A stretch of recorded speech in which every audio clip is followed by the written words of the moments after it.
오늘 함께 보실 하나님 말씀의 제목이 능력의 말씀입니다. 말씀 나누기 전에 좀 신뢰가 되는 말일지 모르겠지만 제가 책에서 보았던 내용을 좀 잠깐 나누고 이야기를 좀 드리려고 합니다. 보통 사람들이 가장 고통스럽게 느끼는 고통은 손과 발가락이 잘려나가는 듯한 고통이라고 합니다. 이것이 일반 사람들이 느끼는 고통의 최대치인 일입니다. 그리고 이 일보다 더 높으면 사람이 견딜 수 없는 고통이고, 의식을 가지고 제일 고통스럽게 느끼는 것이 이 손가락, 발가락이 잘리는 고통이다라고 말합니다. 그래서 이것이 기준이 된다고 합니다.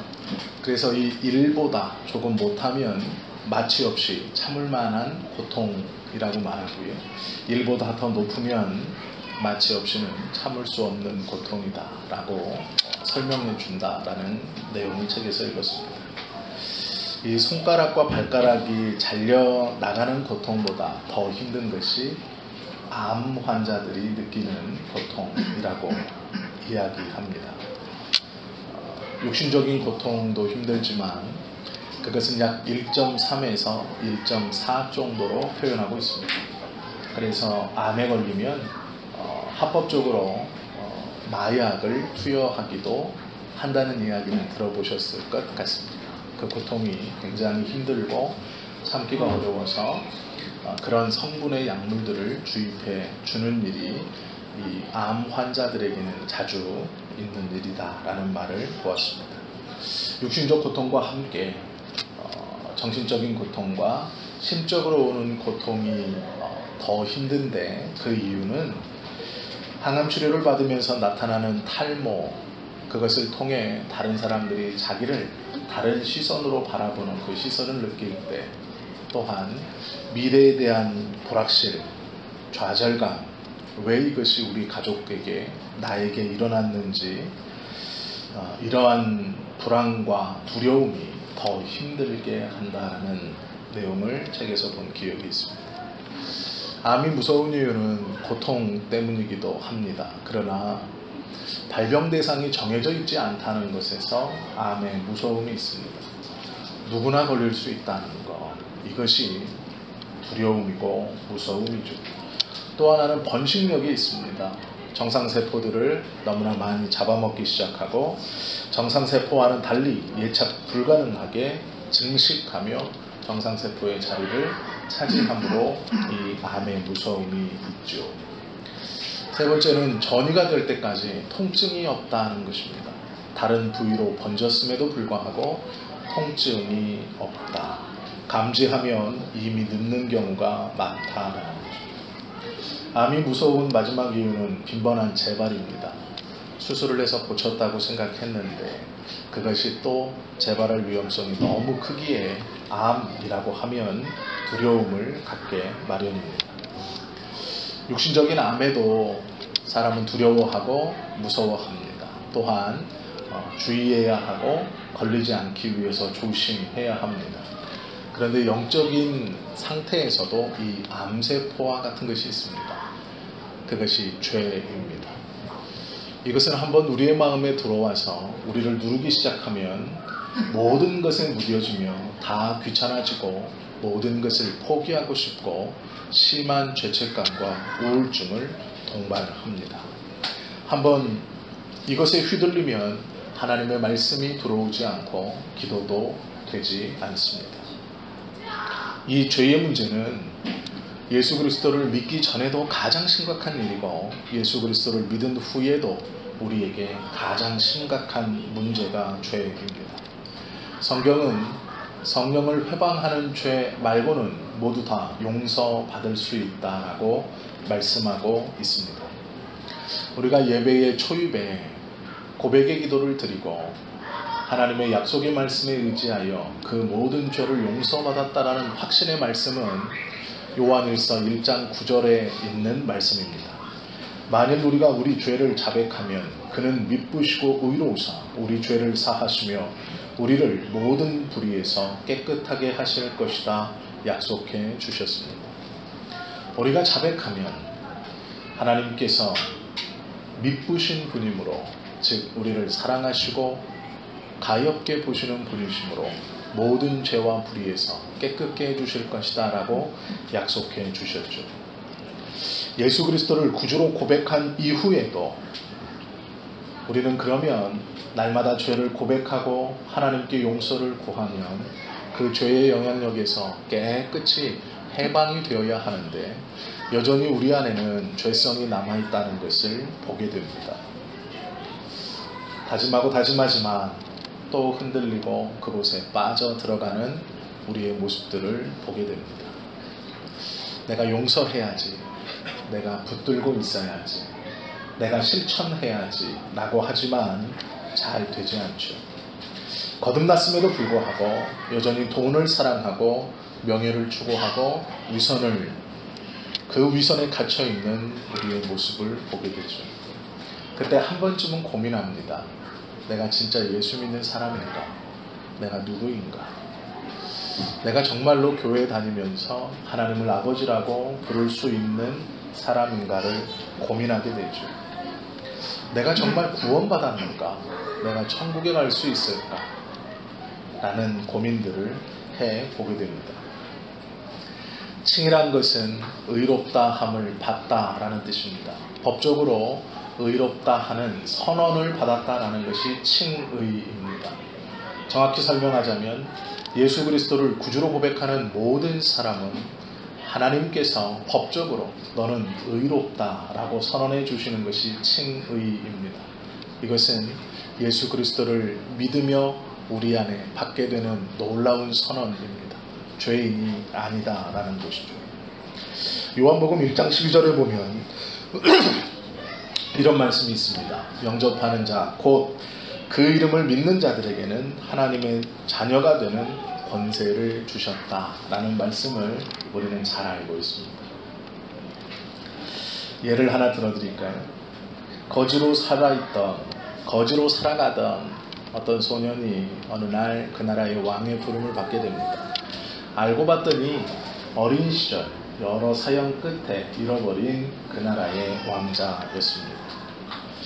자애로운 임금은 모든 사람들이 지켜보는 가운데 이 거지였던 소년을 왕자로 선언합니다.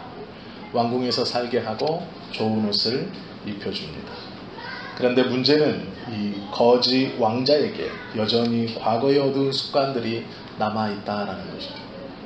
공식적인 테이블에서 마음껏 먹을 수 있는 음식을 옷 소매 속에 숨겨 가지고 가기도 하고, 그 다음 식사 시간에도 정확하게 밥을 공급해 줌에도 불구하고 있을 때 마음껏 먹어야 된다는 습관이 남아 있는 양껏 먹습니다. 거짓말을 하고 그늘에 숨어 다니며 사람들의 돈과 기증품을 훔치고 멀쩡한 문을 놔두고 담을 넘어다닙니다. 법적인 신분은 한 나라의 왕자인데 그의 생각과 가치관은 과거의 삶과 습관에 매여있는 모습이 딱 그 모습이죠. 법적으로는 신분이 바뀌었는데 그것을 인지하지 못하고 어울리지 않아 그대로 행하지 못한다라는 것입니다. 그런데 이 거지가 어느 날 자기 자신의 신분을 자각하기 시작합니다. 자애로운 왕께서 나를 자신의 아들로 인정해주고 선언해 주었는데 내가 언제까지 과거의 습관에 매여서 그대로 행동할 것인가? 이제는 좀 고쳐봐야지. 그래서 음식도 과하게 먹지 않고 다음에도 분명히 식사 시간에도 자애로운 왕은 나에게 식사를 줄 것이니 자신이 먹고 싶은 만큼만 먹고 더 이상 옷 소매 속으로 음식물을 훔치지도 않고 사람들을 피해서 담 밑이나 어두운 곳으로 다니지도 않고 정확하게 소리를 내며 문으로 왔다 갔다 하기를 시작했습니다. 왕궁의 법도들을 익히기 시작했고 왕자로서 갖추어야 할 자질들을 익혀보고자 마음먹고 그대로 행동하기 시작했습니다. 처음에는 부끄럽고 낯이 간지러워 잘 하지 못했지만 조금씩 그 왕자의 생활에 익숙해지고 교육을 받아가기 시작했습니다. 이 비유가 성경에서 말씀하시는 성화의 비유입니다. 죄 가운데 거지처럼 살았던 우리들, 그러나 하나님께서 우리의 신분을 변화시켜 주셨고, 또한 어느샌가 우리는 그것을 자각하고 그 신분에 맞게 살아가려고 노력하는 것, 그것이 성화의 단계에 있는 사람들의 모습이고 성도의 모습입니다. 우리의 신분이 바뀌었지만 그리스도를 믿고 난 후에도 여전히 우리의 마음속에 남아있는 죄성은 이 거지가 왕자가 되어 그 예전의 습관이 남아있는 것과 같은 모습입니다. 필요 없고 주목할 필요도 없고 빨리 바꿔가면 좋은 것이다 라는 것이죠. 요한복음 13장에 보면 예수님께서 제자들의 발을 씻기시는 장면이 기록되어 있습니다. 다른 제자들의 발을 다 씻기시고 이제 베드로의 차례가 되었죠. 그때 베드로가 말합니다. 예수님, 당신은 나의 발을 씻기시지 못합니다. 베드로는 좋은 의도로 말씀드렸습니다. 선생인 당신이, 스승인 당신이 제자의 발을 씻긴다는 것은 유대인의 전통상, 관례상 용납될 수 없는 겁니다.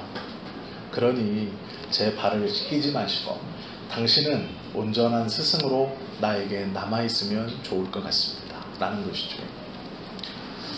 예수님께서 대답하시기를, 내가 너의 발을 씻기지 않는다면 네가 그렇게 말하는 스승과 제자의 관계뿐 아니라 너와 나는 아무 상관이 없는 남남이 될 것이다 라고 이야기합니다.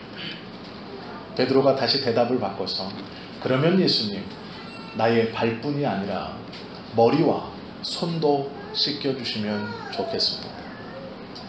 베드로는 마지막까지 좋은 마음이었습니다. 발을 씻기는 것이 스승과 제자의 관계를 돈독하게 하는 것이고, 그렇다면 더 돈독해지기 위해서 나의 머리도 나의 손도 예수님 씻겨 주십시오 라는 것이죠. 그런데 예수님이 이렇게 얘기하십니다. 이미 목욕한 자는 발밖에 씻을 필요가 없다라고 말씀합니다.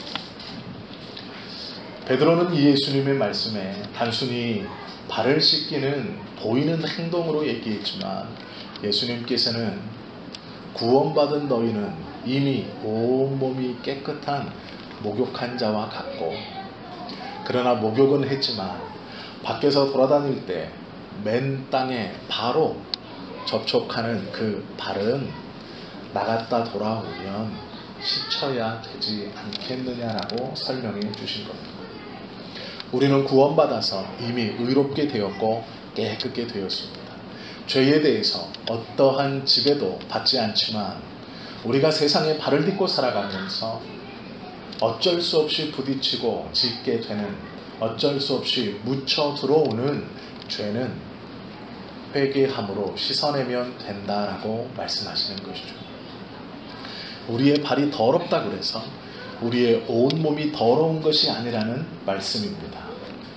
내가 생각하기에 눈에 보이는 발이 더러우니 눈에 보이지 않는 나의 온몸도 더러울 것이다 라고 생각하고 그 발에 집중하면서, 하나님, 내가 구원받은 자입니까?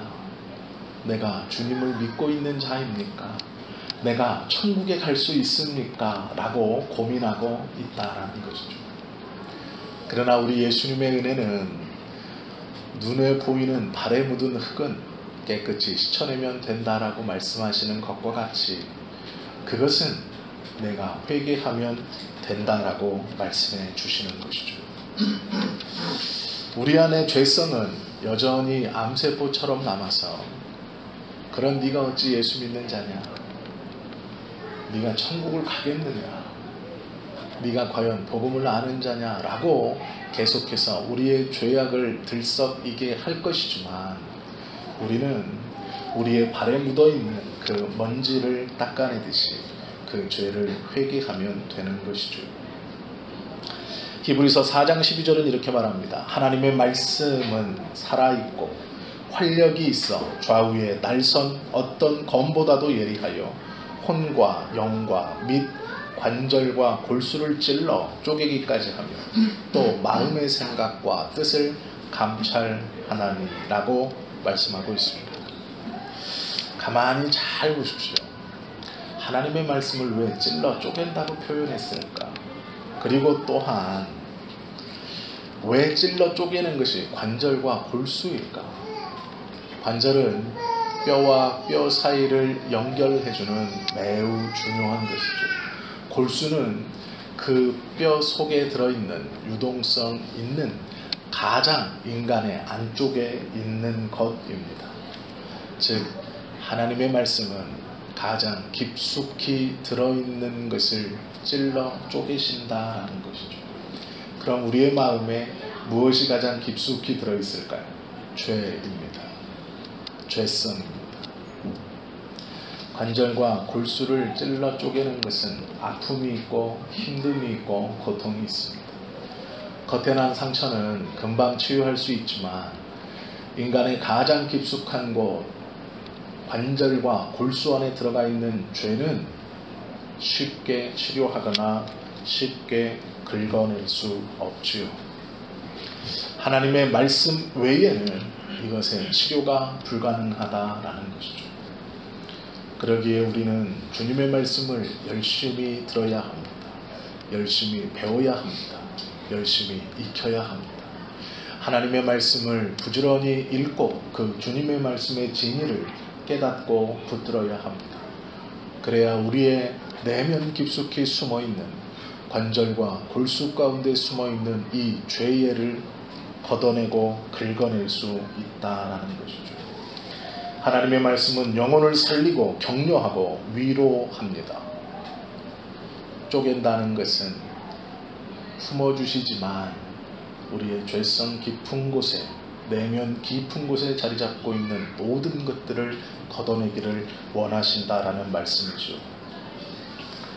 암을 완전히 퇴치하기 위해서는 상처를 째고 깨끗이 도려내야 합니다. 도려냈다고도 생각하지만 몇 년이 지나지 않아 재발하는 경우도 많이 있습니다.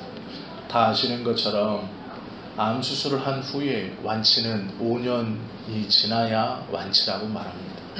세상에 어떠한 병이 수술을 하고 깨끗한데 5년이나 더 지켜봐야 하는 병이 있습니까? 암이 그렇죠. 어쩌면 암만 그렇죠.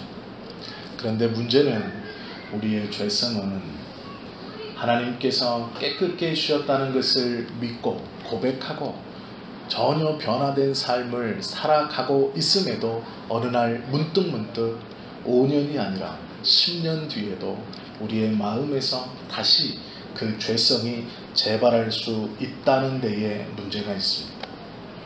나는 더 이상 종노릇하지 않겠다, 죄를 짓지 않겠다, 열심히 살아가지만 어느 날 정신을 차리고 보면 잘못된 곳에 서 있는 자신을 자연스럽게 발견하게 된다는 것이죠. 내가 죄인이라서, 내가 죄를 지어서 죄인이 아니라, 이 말을 이해하셔야 됩니다.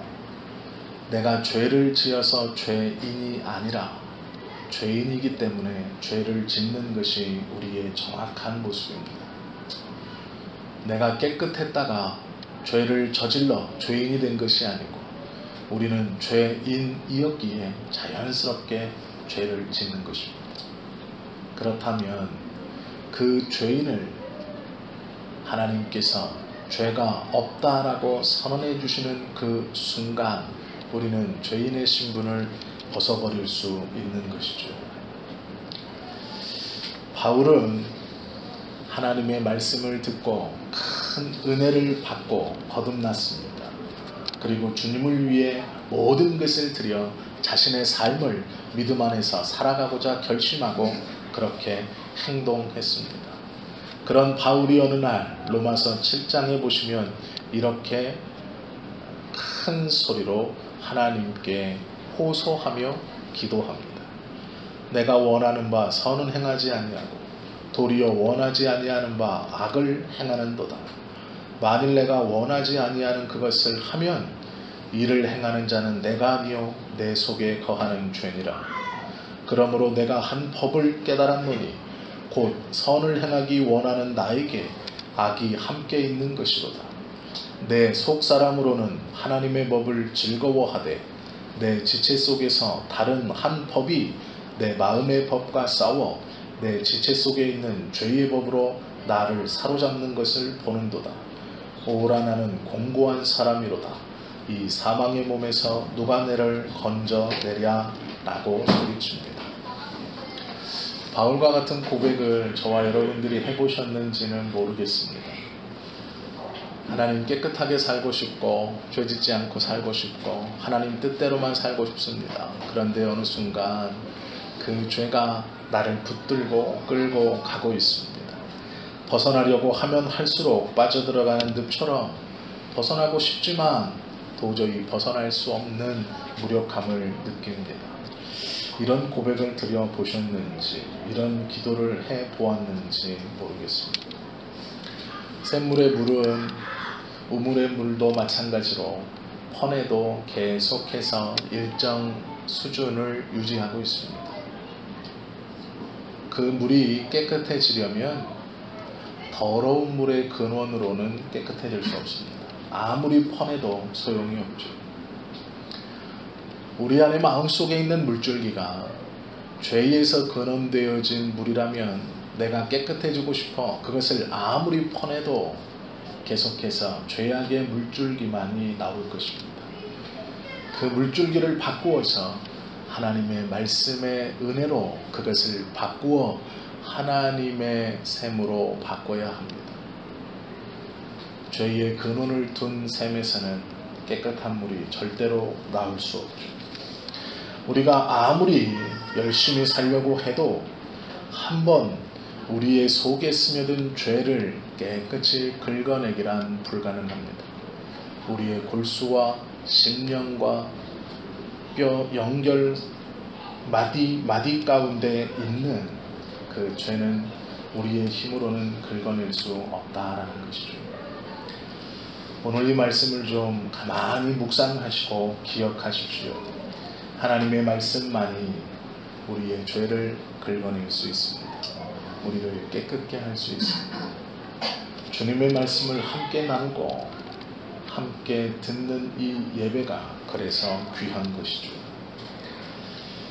우리가 깨끗하게 살고 싶고 정직하게 살고 싶지만 그렇게 살 수 없는 것은 우리의 의지가 약해서가 아니라 우리는 원래 죄인이기 때문에 그렇습니다.